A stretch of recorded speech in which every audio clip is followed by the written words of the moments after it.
That was an interesting reoccurring theme that I noticed for you guys when making Spookies, is that there were so many roadblocks or obstacles in your way for whatever was going on. And it almost was due to technology, because I was thinking in my head as you guys are, oh, we have to dupe that. We wanted to do a 3/4 master. We needed to do this before they noticed all the film was gone. And I just kept thinking in my head, I said, God, if they just had today's technology, half of these problems wouldn't have even been problems. They would have been able to. I mean, we could have gone in there and whipped it out ourselves, like right. At the time, I mean, that became a bit, a sort of one of the central issues in that, I continued to work for years with my partner Tom Doran, who passed away before it happened recently. And he and Brendan were like, we got to get a copy of this just to have a copy of it before something is done to it.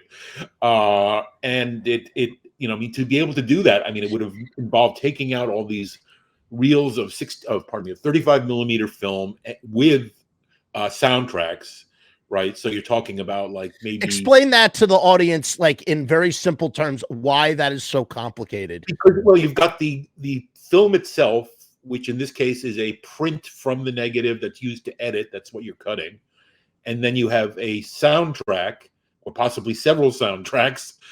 Separate. It's separate. It's separate, and it's on 35 millimeter magnetic stock, like the kind of magnetic. Keep talking. The kind of magnetic tape used to record things before the age of digital sound.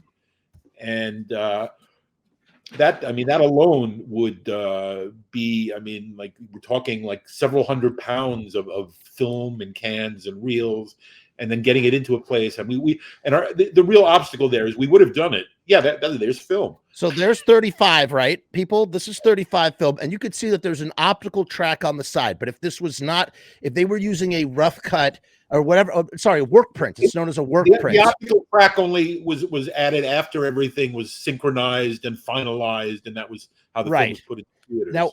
Now here's the other thing that Frank is talking about. I should have brought this out in the first place because this just makes it all easier. Hold on. This is what's known as mag track, right? Isn't that the name for it? Mag track? With strips, because it's stereo. Right. So, if you're an editor today, if you're editing like me or anybody, if you're in Adobe, you will see that you have 3 digital tracks. You have your picture track. Let's say that you have just one layer of video. Here's your picture track. Pretend this is our vertical timeline in your computer on your laptop. And then you generally, if it's in stereo, you're going to have 2 audio tracks. That's what this is. See that? That is literally what this is. As he said, that's 2 lines of magnetic tape. Now imagine you're Frank and his crew, and you guys are trying to sneak out the film intact. You got to locate this. You have to locate this, and you have to get all of it out of there and back in time. But the real problem with that situation, I don't remember whether this was in the documentary, but we had an editor who was a friend of ours who we had technically hired. Our company had hired him. You mentioned that in the doc, I believe. Yes. Yeah. And he would not surrender the material to us. Because he was technically getting paid by our backer, Michael Lee. And at the time, we probably could have legally challenged him. But I mean, we were a little bit naive in many ways. But I regret that we didn't get a hold of that, because to tell the truth, even if we just had a video transfer of that at this time, I can't tell you how many people would want to see it. Every time I talk to anybody, they ask me if there's a chance that version will show up. Now, that is completely lost forever. There's no way. As far as I can get to what a final word has to be, and that comes from Michael Lee himself being asked.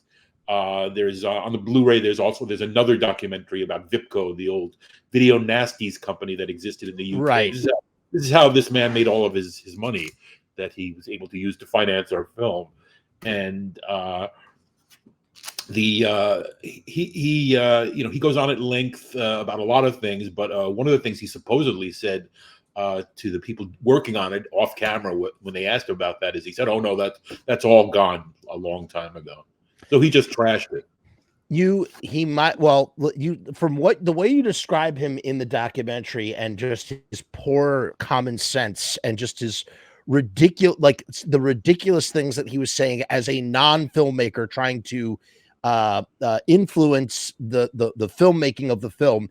It is possible maybe that he threw it away, or maybe I'd like to hope take some solace that This is maybe the he answer was I lying. get every time I tell someone the footage no longer exists. Okay, look, I agree. I hope so too. Let's hope that, and let's take some solace in perhaps maybe either because he didn't know, because he wanted to just randomly put someone in a gorilla suit for 2 seconds, or add farting noises to these muck men. Let's hope that he thought that he mistook, or that it's in some sort of wrong can. How many times have lost films resurfaced? And I mean, look at like Nosferatu. The story of Nosferatu is the same. Accompanied by a story from the man who had possession of the footage saying, Yeah. I put that in the trash. So he thinks. It's, you know what it is? It's like when you're watching a TV show or a movie, if you don't see them die, then they're not really dead. And so if I want to hope, maybe I'm just being too optimistic here, but I want to hope. I mean, look at what happened with Nightbreed. That was impossible. No, the fact that stranger things Nightbreed got happen. restored. The thing is, it's just a matter of at some point in the process, if somebody grabbed a copy or made a copy of something, things like that happen all the time. You know, Or just mislabeled. It could be in the wrong can. That happens probably more than anything, just about. Right. I mean, look what happened. Speaking of Romero, we were told, and I'm sure Frank knows what I'm talking about here. We were told that the 3.5-hour cut of Martin, yes, I knew, black and white, yeah, that it does not exist anymore. That it once did. I knew it existed because I asked John Amplis about it, and he told me it existed, but that it was gone. It was impossible that we would never see. Like, just trying to imagine that there's 2 hours and some change extra footage of. There's that much more story to Martin. I've heard about it. I actually spoke to someone who had seen it. Wow, really? But the thing is, from what I mean, at 3.5 hours, that has to be very similar to what our first cut of Spookies was like. Meaning, it's like it's a rough cut. It's just yeah, of course it is. I'm sure it's all, it's not tightly edited. I'm sure it's got all kinds of mistakes and bad shots and all kinds of other things. It's just an assembly of footage. Yeah, but that's why. But we're not. At that point, if you're watching a 3.5-hour version of Martin, which is really a 90-minute story, as George Romero intended to be, you're watching that for the historical. You're watching that because you want to see every stick of footage. I watch a ton of stuff for that reason. So that's just second nature to me. It's like if there's a film that I like or I'm interested in, and there's another version, or if I hear that the uncut version is like so much better, I really want to see that. Like for instance, there is a supercut. There's a fan edit of Dawn of the Dead, which takes all of, because originally I believe that there was something, the original assembly. This is mind-boggling. The original assembly of Dawn of the Dead that Romero gave to Dario Argento is like 4 hours long. And he said, here, you cut yours down and I'll cut mine. And we got the theatrical cut, which is George's preferred director's cut. There's the Cannes cut, which is longer. And then we got Dario Argento's batshit cut. I think the European cut is absolutely batshit crazy because we lose great swaths of plot that like literally make the movie not make sense. The real difference, as far as I'm concerned, because I was actually surprised by this when I eventually saw the Argento cut, is that it's more than anything, it's an action movie. Right? Yeah, very much so. Very much so. Whereas the Romero film was always thought of as, all right, here's a horror action film, and that was kind of a unique animal at that time. In fact, the film very much so. The time it was made and came out, it was very unique and very innovative. Very much so. And so the idea that like these things exist in some way, shape, or form, are I think that there is so much more under the surface than any of us can possibly imagine. Every 80-minute film out there, ever out there, you know, apart from like animated, comes from hours and hours and hours of footage. You know, I mean, yes, of course, there are things that have very low shooting ratios. I'm being a little hyperbolic here, but like the idea being that even the most obscure, whatever, direct-to-video movie probably comes from like a 2 or 3 hour rough cut, you know? Like, it's crazy when you think about it.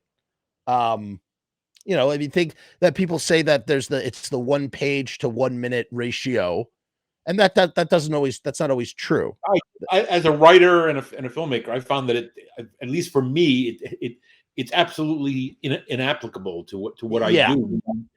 Meaning something depends heavily on like how does the director interpret it. Absolutely. You know, what is, you know, if you know, I mean, you can take a page and I think you could turn it into 20 seconds or 10 seconds, or you could turn it into 5 minutes, depending on what you want to do.